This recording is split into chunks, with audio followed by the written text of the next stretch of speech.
यह बहुत खुशी की बात है। यहाँ पे बहुत सारे बच्चे जो इस बार जाने वाले हैं, उन्होंने एक अच्छा समय अपने जीवन का, बहुमूल्य समय अपने जीवन का हमारे साथ व्यतीत किया। मैं इसके लिए इनके माता पिता जी का शुक्रगुजार हूँ, क्योंकि उन्होंने हमें मौका दिया, हम पे भरोसा किया कि सर आप हमारे बच्चों को सीखें। और मैं बड़ी ही जोश के साथ, बड़ी आत्मविश्वास के साथ मैं कहना चाहूँगा कि हमने अपने प्रयास में कमी नहीं किया। शायद इस चीज़ का जो रिफ्लेक्शन है वह आगे आने वाले रिजल्ट में दिखेगा। मैं पॉइंट पे आता हूँ। लगभग इसमें से बहुत सारे बच्चे ऐसे हैं जो 5 साल से, 6 साल से, 7 साल से, कुछ बच्चे 10 साल से इस बैच में और इस विद्यालय में पढ़ रहे थे आज तक। और उन्होंने हम लोगों के साथ बहुत लंबा समय व्यतीत किया। बहुत सारे अवगुण थे जिनको हमने सद्गुण में बदला। बहुत सारी कमी थी जिसको हमने हटाया। अब भरपूर प्रयास किया।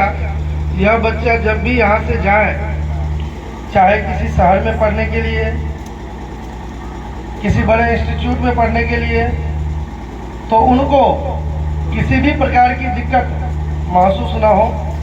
तो मैं फिर से एक बार धन्यवाद करना चाहूँगा उन पेरेंट्स का जिन्होंने हमें यह मौका दिया। अब मैं हम अपने समस्त गुरुजन का भी आभार प्रकट करते हैं, उनको भी धन्यवाद देते हैं कि उन्होंने भी हमारे साथ कदम से कदम मिला के इन बच्चों को सींचा है। और यह बच्चा आज सीबीएसई का एग्ज़ाम 11 तारीख को फाइनल हुआ है, और फाइनल के बाद आज यह बच्चा इस विद्यालय से रुखसत हो रहा है। लगभग हर साल हमने सभी बच्चों को अलग अलग तरीकों से एक अच्छा इंसान बनाने का प्रयास किया। सभी बच्चे इधर देखेंगे। मैं चाहूँगा जो कुछ देर आप लोग हमारी तरफ देखें, क्योंकि शायद कल से ये फेस नहीं रहेगा। तो हम चाहेंगे कि आप लोग इधर ही देखें हमारी तरफ, क्योंकि होता है जो आप लोग का तो एक सामान्य रिश्ता होता है हम लोगों के साथ, हमारा जो संबंध है वो बहुत ही मार्मिक हो जाता है। क्योंकि 10 साल किसी के साथ बिताना और फिर अचानक से वो बच्चे यहाँ से चले जाते हैं, तो बहुत सारी ऐसी यादगार पल होता है जो कभी कभी दिमाग में आएगा तो हल्का तकलीफ महसूस होता है। तो हम चाहेंगे कि आज हमारी बात को आप लोग सुने, इधर देखें। मैं भी चाहूंगा कि मैं निरंतर आपको देखूं तब तक, जब तक कि आप यहाँ से चले नहीं जाते हैं। आज मैं आपको कुछ बातें बताना चाहूँगा। हमने रात में भी बहुत सारी बातों पर डिस्कशन किया था। सारे बच्चे नहीं थे, आप लोग नहीं उपलब्ध थे, जो आउटसाइडर हैं, जो हॉस्टलर्स थे, उसको हमने लगभग 1 घंटा हमने बहुत सारी बातें बताई। हमारा एक एक बात केवल और केवल तुम्हारे भविष्य को लेके होता है, क्योंकि मैं थोड़ा पागल टाइप का इंसान हूँ। हमारा सोचना होता है जो हमारे बच्चे जब भी यहाँ से जाए, शहर में, अच्छे स्कूल में, अच्छे कॉलेज में, तो वहाँ जाके भी तहलका मचाए। तहलका मचाने का मतलब है जो वहाँ पे भी इतना अच्छा परफॉर्म करे कि हमारा सीना गर्व से हमेशा ऊंचा है। ये हमारा 5वां बैच है सीबीएसई का। हमेशा से हमारा एक सपना रहा है। मैं हर बैच के बच्चों को बोलता हूँ तो आप यहाँ से पढ़ के जाते हो, जब वापस आना तो कुछ बन के ही आना। मैं आपका फेस बिना मतलब का देखना पसंद नहीं करता हूँ। हमें नहीं इच्छा रहती है जो आप बिना मतलब का आए और आकर के हमारे पैर छुए। मेरी ऐसी कोई इच्छा नहीं रहती है। मेरी इच्छा ऐसी होती है जो एक दिन ऐसा आएगा जब आप यहाँ पे आएंगे, अतः मेरा मन करे जो मैं आपका पैर छूऊं। वो तब होगा जब आप कुछ बन के आएंगे। बहुत सारे बच्चे यहाँ से पास आउट हुए हैं। 10 साल से अब विद्यालय है। बिहार बोर्ड का 10वां बैच था और CBSE का ये 5वां बैच है। तो मेरा एकमात्र इच्छा है जो आप यहाँ से जब भी जाएं कहीं पे पढ़ने के लिए, पटना, दिल्ली, बहुत सारे ऐसे इंस्टीट्यूशंस हैं जहाँ पे अब आपको नए नए टीचर्स मिलेंगे, नए दोस्त मिलेंगे, नई जगह होगी। लेकिन जब आप जाए वहाँ पे भी तो वहीं का होके रहे। जब आपका 12th का एग्ज़ाम हो, 12वीं का, तो 12वीं के एग्ज़ाम के बाद जब आप IIT का एग्ज़ाम दें, मेडिकल का एग्ज़ाम दें, उसमें भी आपको सफलता मिले। वो सफलता ही हमारा सही मत रूप में गुरुदक्षिणा होता है।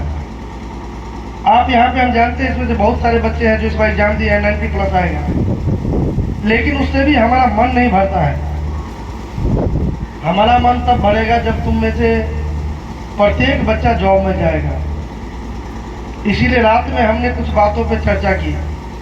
उसमें पहली बात हमने बताया था जो अब जब तुम यहाँ से निकलते हो, कल घर पहुँचोगे, तो सबसे पहले एक डायरी खरीदना। डायरी आप लोग को मालूम है, डायरी स्कूल डायरी नहीं, ये नॉर्मल डायरी जो दुकान में आपको मिलेगा। और उस डायरी में आप प्रतिदिन एवरीडे सुबह से शाम तक जो भी किए उसको आप लिखिएगा रात में सोने से पहले, प्रतिदिन।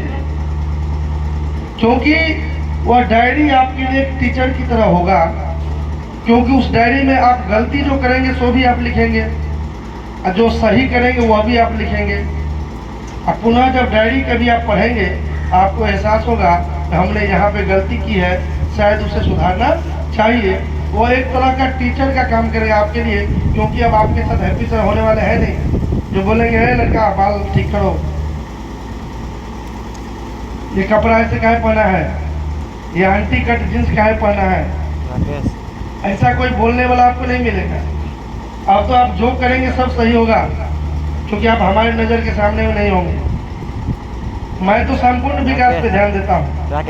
हमारे बच्चे अगर डिसिप्लिन नहीं बने, ये हमारे लिए बहुत ही दुख की बात हो जाती है।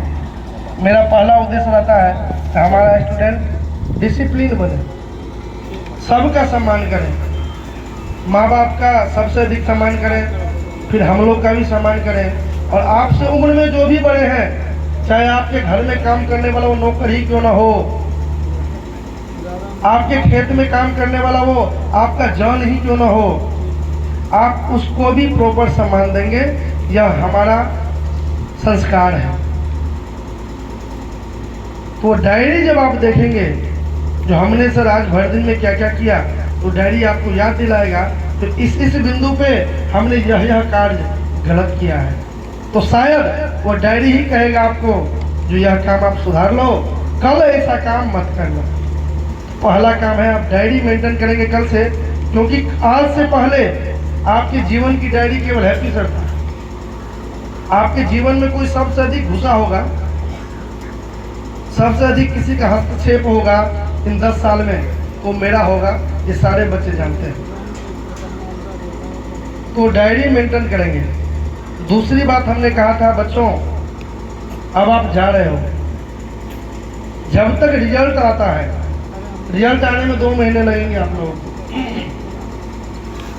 इन 2 महीने में आप 9th क्लास का, 9वीं क्लास का फिजिक्स, केमिस्ट्री, बायोलॉजी, मैथमेटिक्स और ग्रामर और ट्रांसलेशन, इन विषयों का 2 महीना में अध्ययन नहीं करना है, 2 महीने में पूरा इनको फिर से खत्म कर देना है पढ़ के।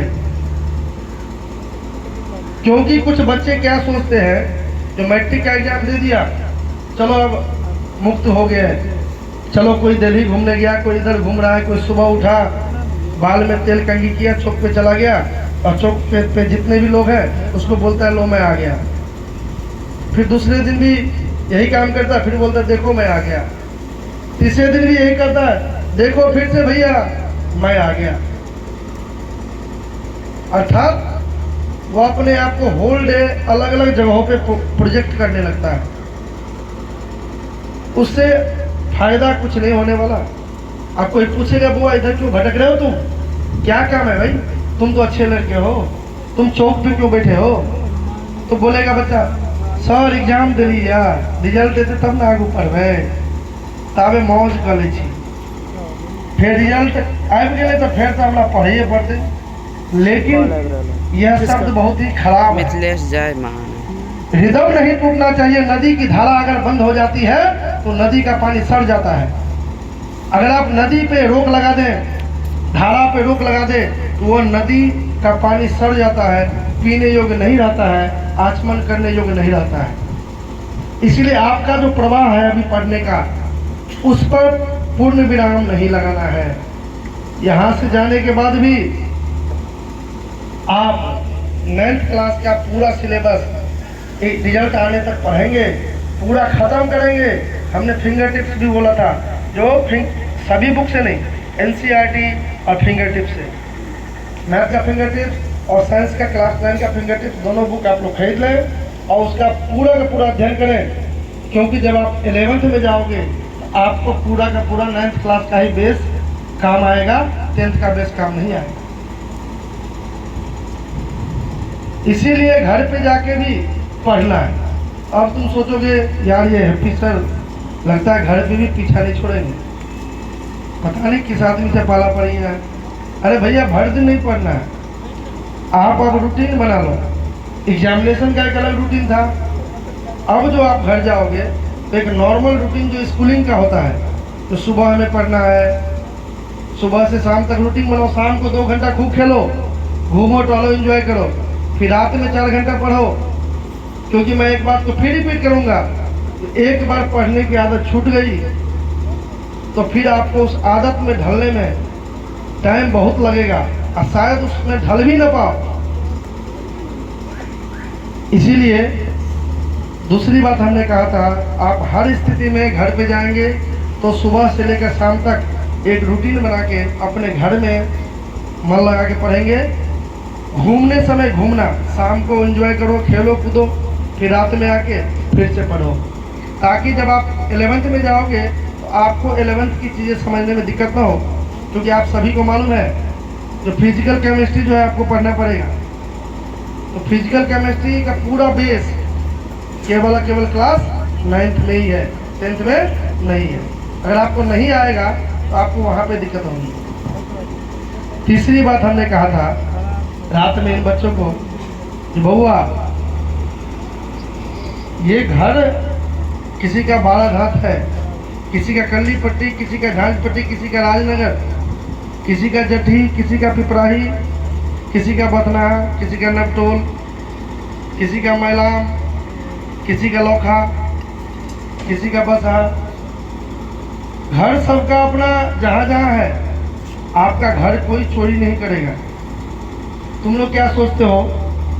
सभी बच्चे सोचते हैं, ये बच्चे तो खूब सोचते हैं, हमारे माता पिता आगे खुश हो गए, शायद थोड़ा सा पेड़ भी लगा देंगे तो घर जाने का मौका मिलेगा।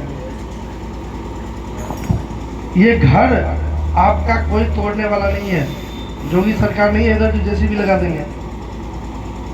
आपका जो अपना घर है जिस गांव में, उसको कोई डिस्टर्ब नहीं करेगा। होम सिकनेस,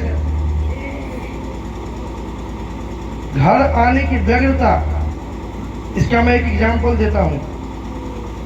अभी मान लेते हैं किसी के घर में शादी है, मान लेते हैं होती रहती है, किसी घर में शादी है, बच्चे पटना पढ़ रहे हैं, पापा का फोन आया, बउआ इनकी शादी है। हाँ तो ठीक है पापा जल्दी टिकट भेजे, हम आ रहे हैं, क्योंकि कार्ड भी हम ही को बांटना है, हलवाई भी हम ही करेंगे, टेंट वाला भी हम ही करेंगे, सारा काम मेरा ही है, आप आराम से सोइएगा, क्योंकि पढ़ाई तो हम बाद में भी कर लेंगे। आपको इन छोटी छोटी घटनाओं से बचना पड़ेगा। आप दिमाग में सेट कर लीजिए, अगर आप बाहर पढ़ने जाते हैं तो आपको घर से रिश्ता नाता तोड़ना पड़ेगा। अगर आप बार बार घर आओगे, आज इसकी शादी है, आज इसका श्राद्ध है, आज इसका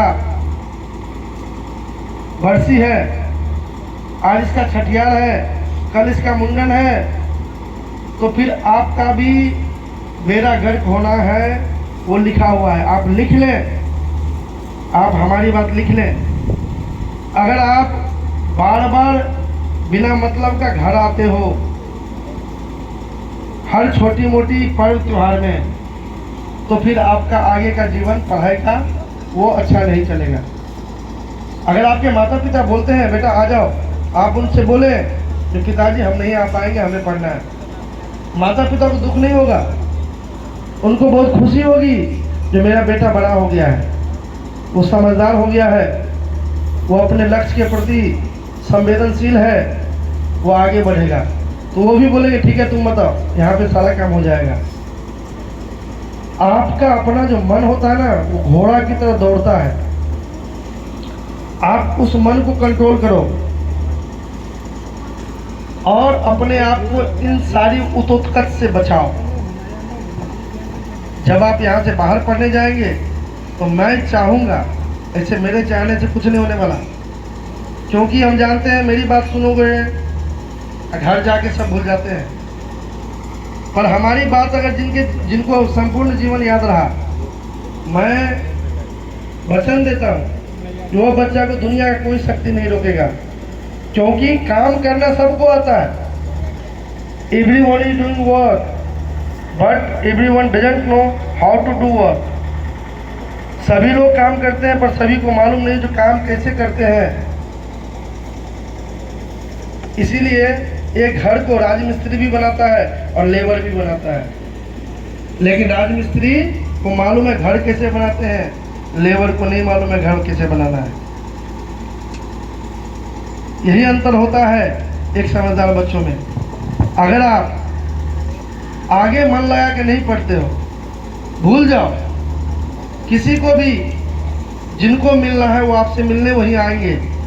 पटना है तो पटना में आएंगे, दरभंगा है तो दरभंगा में आएंगे, दिल्ली है तो दिल्ली में आएंगे। और आप अपने काम में लगे रहो। आपने ये 1 महीना, हमने बच्चों से पूछा तो बच्चों ने कहा 2 महीना। 2 महीना आपने जिस तरीके से पढ़ाई किया बोर्ड के प्रिपरेशन के लिए, इसके लिए एक बार जोर से ताली बजाओ सभी बच्चों ने। आज तक जितना बैच यहाँ पे गया है, इससे अधिक मेहनत किसी बच्चों ने नहीं किया है। इसका हमें फख्र है जो ये बच्चों ने हमारी बात माना। हमें बहुत गर्व है इस बात पे। यही मेहनत आप आगे भी कंटिन्यू कीजिए। इसी तरीके का मेहनत आप आगे भी करते हैं तो गारंटी है जो आपको अच्छा जीवन मिलेगा, अच्छे जॉब मिलेंगे, माता पिता का भी टेंशन जो होता है वो दूर होगा और हमें भी जश मिलेगा। तो तीसरा हमने कहा तो होम सिकनेस आप लोग नहीं रखेंगे, घर पर कम से कम समय व्यतीत करेंगे, जरूरत नहीं हो तो आओगे ही नहीं। चौथी बात हमने कही थी जो हो सकता है जब तुम लोग बाहर जाओगे कभी कभी लगेगा कि क्या अच्छा है हमारे लिए, what is good for me, what is bad for me, how we can move, there are several ways, where we have to move, which way we have to choose, there are so many question. उस time में हल्का confusion हो जाता है, बच्चे depress हो जाते हैं। उस समय में काउंसलिंग की बहुत आवश्यकता होती है सही रास्ता दिखाने के लिए। पूरा भाषण चाहिए। उस समय आप अपने माता पिता से संपर्क करें, अगर उनको समझ में नहीं आता है तो आप हमसे भी संपर्क करें। हम लोग काउंसलिंग देंगे, हम बताएंगे जो आप आगे कैसे बढ़ोगे। क्योंकि इच्छा तो सबकी है, आपके माता पिता की भी इच्छा होगी, आए हुए हैं कुछ के वो पूछ लें कौन नहीं चाहता जो हमारा बेटा पढ़ लिख के डॉक्टर बने, कौन नहीं चाहता जो हमारी बेटी पढ़ लिख के डॉक्टर बने। कौन नहीं चाहता है जो हमारा बेटा पढ़ लिख के IAS बने? कौन नहीं चाहता है? मेरे पिताजी भी चाहते थे, हम नहीं बन पाए। एक दिन मेरे पापा बोले तुम पे सारा पैसा वेस्ट हो गया मेरा। मुझे शर्म आती है जब कोई पूछता है आपका बेटा क्या करता है, तो मैं बताता हूँ झांझपट्टी में स्कूल चलाता है। तो लोग हंसने लगते हैं, जो कहाँ पे नर्क में आपका बेटा आ गया, स्कूल भी कोई चलता है? तो हमने पापा के पैर छू के बोला पिताजी चलिए हमारी गलती है, लेकिन हम नहीं बने ना, पर आपका बहुत सारा बेटा डॉक्टर, इंजीनियर, कलेक्टर बनेगा। तो अभी तक मेरा कोई बच्चा डॉक्टर, इंजीनियर, कलेक्टर तो नहीं बना, मास्टर जरूर बना है और एक इंजीनियर बना है। हमारा सपना है, ये शिवम कुमार है, ये बच्चे हैं, आप लोग कलेक्टर बन गया है, डॉक्टर बन गया है। ये कोई एडवर्टाइज नहीं कर रहा है या कोई ये अंतरात्मा की आवाज़ है, ये इंटरनल फीलिंग्स है। ये मैं नहीं बोल रहा हूँ, मेरा मन बोल रहा है, क्योंकि हम लोग का क्या है धन। तुम लोग 3000, 2500, 3500 जो रुपया देते हो, उससे क्या हमको संतुष्टि मिलती है? नहीं, ये तो हमारे जीने का साधन है। तुम जो पैसा देते हो वो विद्यालय चलाने के लिए होता है, हमारी गुरु दक्षिणा तो शेष है। किसी की हैसियत ही नहीं जो किसी को गुरु दक्षिणा दे सके, आज तक किसी ने नहीं दिया। क्योंकि गुरु दक्षिणा तो टीचर के, हम अगर आपके गुरु हैं तो हम मांगेंगे आपसे। तो हमारी गुरु दक्षिणा तो सदैव हर बच्चों को हमने कहा है कि हमारी गुरु दक्षिणा उस रोज संपन्न होती है जब तुम कुछ बन के आओगे। उस रोज जो एक डब्बा मिठाई का पैकेट दोगे तुम हमको, जैसे सौरभ आया था तो हमने उसको गुरु ऋण से मुक्त किया। घर पे मिठाई का डब्बा लेके आया, हमने उससे बोला जो चलो बेटा आज तुम हमारे ऋण से मुक्त हो गए। तुम लोग को लगता है चलो यहाँ से उड़ गए, अब तो आज़ाद हो गए, हैप्पी सर कहाँ मिलेंगे। भागने के बाद आता भी नहीं, जो फिर से न घुसा ले घर के अंदर, फिर बोलेंगे नहीं बेटा मत जाओ। पर ये कभी मत सोचना कि तुम हमारे ऋण से मुक्त हुए हो। हमारा नमक खाया है तुम, हमारा मेहनत तुम्हारे अंदर है, हमारा ऋण तुम पे है। और जब तक हम नहीं मुक्त करेंगे तब तक मुक्त नहीं होगा। शायद यहाँ पे अगर ऋण मुक्त हुए तुम इसको नहीं समझ रहे हो, लेकिन उसका प्रभाव पड़ता है। हमारा ऋण है तुम लोगों पे, और वो हम ही मुक्त करेंगे ऋण से।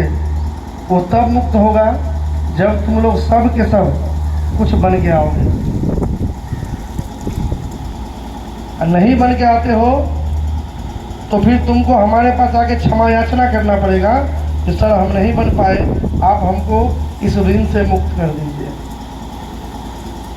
तो हम देखेंगे कि तुमने प्रयास किया कि नहीं, क्योंकि हम मन से पढ़ाते हैं, हम फिजिक्स वाला नहीं है, न ही हम बैजूज हैं। हम तो अपना खून जला के पढ़ाते हैं आप लोग को। पढ़ाते पढ़ाते गला खराब कर लिया। हम तो दिल से जुड़े हुए हैं। PW के हजारों लोग जानने वाले हैं, और PW वाला सबको नहीं जानता है।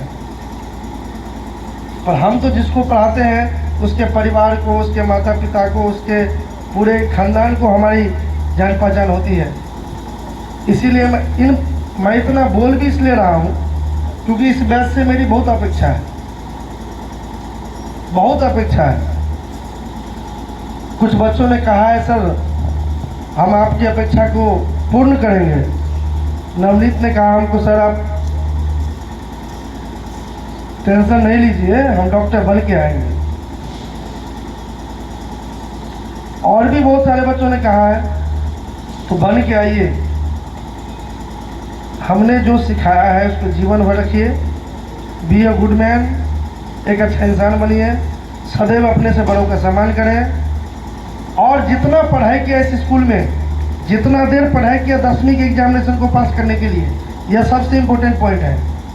उससे अधिक पढ़ना, कम मत पढ़ना। हो सके तो उससे 2 घंटा अधिक पढ़ना, लेकिन उससे कम मत पढ़ना। क्योंकि नहीं पढ़ोगे आगे जाके बिगड़ जाओगे, रास्ते से डेविएट हो जाओगे। तो कितने लोगों के आकांक्षा पे तुम लोग मिट्टी पलीत करोगे उसका अंदाजा आपको नहीं है। अभी तुम लोग पेड़ बन चुके हो, केवल फल देना बाकी है। अब फल देने का समय आया है बॉस। हमारा काम था पेड़ बनाना, एक अच्छा पेड़ जिसका पूरा का पूरा शरीर, हर कोशिका सुरक्षित है। अब केवल उसमें फूल और फल आना बाकी है। अब आप उसमें फूल और फल लाते हैं कि नहीं वो आप पे निर्भर करता है। इसीलिए मैं सभी बच्चों से विनती करता हूँ जो हमारे द्वारा दिए गए ज्ञान को, इस विद्यालय से पाए गए आदर्श को आप धूमिल न करें, न जीवन में करिएगा। क्योंकि कभी कभी कुछ शास्त्र में कहा गया जो गुरु माँ बाप से भी ऊपर होता है। मैं नहीं मानता हूँ। माँ बाप सबसे बड़ा गुरु होता है, इसके बाद एक शिक्षक का नंबर आता है। तो माँ बाप और शिक्षक तीनों के सम्मान में कमी नहीं कीजिएगा और मन लगा के पढ़िए, कुछ बन के आइए और अपने समाज का नाम तो रोशन कीजिए ही, साथ ही साथ इस विद्यालय का नाम भी रोशन कीजिए। अब हमारे स्कूल में किसी को 90% आ जाता है तो विद्यालय का नाम नहीं होता है, वो तो आदत सी हो गई है। कोई भी चीज़ पहली बार मजा देता है, ये तो आदत हो गई है। हमारे स्कूल को जो बच्चे को 90+ आते ही आते हैं, 80+ आते ही हैं। अब हमको आदत डलवाओ तुम लोग इंजीनियर प्रोड्यूस करने का, डॉक्टर प्रोड्यूस करने का, कलेक्टर प्रोड्यूस करने का। क्योंकि कुछ भी बनोगे ना तो जड़ में खाद तो हम नहीं डाला। अगर जड़ में खाद नहीं पड़ता, पानी नहीं पड़ता, हमारी छड़ी का डोज नहीं होता, हमारे कड़वी बातों का डोज नहीं होता, तो मैं तुम पे इतना अधिकार भी नहीं जताता। तो मेरा अधिकार भी है आपसे ही बच्चों पर। ये बैच मेरा अभी तक का सबसे प्यारा बैच है और हम चाहेंगे कि ये बच्चा आगे भी उतना ही बेहतर रहे। सबसे बड़ी विशेषता इस बैच का सर, सभी लोगों ने अनुभव भी किया होगा, ये बहुत ही पोलाइट बैच है। पोलाइटनेस बहुत ज़्यादा है। ये बनाए हैं तुम लोगों के लिए। जो इतने बैच हैं हम विद्यालय से हटाए हैं, हर साल गया है बच्चा, पर इतना पोलाइट, इतना नम्र बच्चा अभी तक नहीं मिला। हम आशा करते हैं आगे के बैच में भी बच्चे इतना ही विनम्र बने। तो इसके लिए आप सभी बच्चों का बहुत बहुत धन्यवाद जो आप इतने विनम्र बने। अपनी विनम्रता को आप जीवन भर कंटिन्यू कीजिएगा। अच्छे रहोगे तो आपके साथ ईश्वर भी अच्छा करेगा। मेहनती आदमी को झोली कभी खाली नहीं होता। अगर आप मेहनत करेंगे तो आपको ज़रूर आगे जाके सफलता मिलेगी। इसमें मैं किसी एक बच्चे का क्यों नाम लूँ, सारे बच्चे विनम्र हैं। बहुत अधिक विद्यालय की सेवा भी की है इन बच्चों ने। तो मैं इन बच्चों को अपने अंतरात्मा से, अंतर्दिल से बहुत बहुत धन्यवाद देता हूँ, आशीर्वाद देता हूँ। और हम चाहेंगे जो आप लोग का जो नाम है वो आसमान तक पहुँचे, क्योंकि एक व्यक्ति ही कुछ बनता है। मेरी तो बड़ी इच्छा है जो कभी कोई बच्चा मेरा कलेक्टर उक्टर बन के आए, जैसे कोटोना में बना है, वैसे ही मेरा भी स्टूडेंट कोई IAS बने, कोई BPSC कंप्लीट करके आए, और मैं उसका पता चलने के बाद उनका आगवानी का मैं स्वागत करने के लिए तैयार हूँ, दूर से ही। जो हमें पता रहे जो मेरा बच्चा होने वाला है, और दूर से ही, तो ऐसा बन के दिखाओ। इतना कहने के बाद हम अपने बारी को विराम देते हैं। हम चाहेंगे सारे स्टूडेंट आगे बढ़े। धन्यवाद।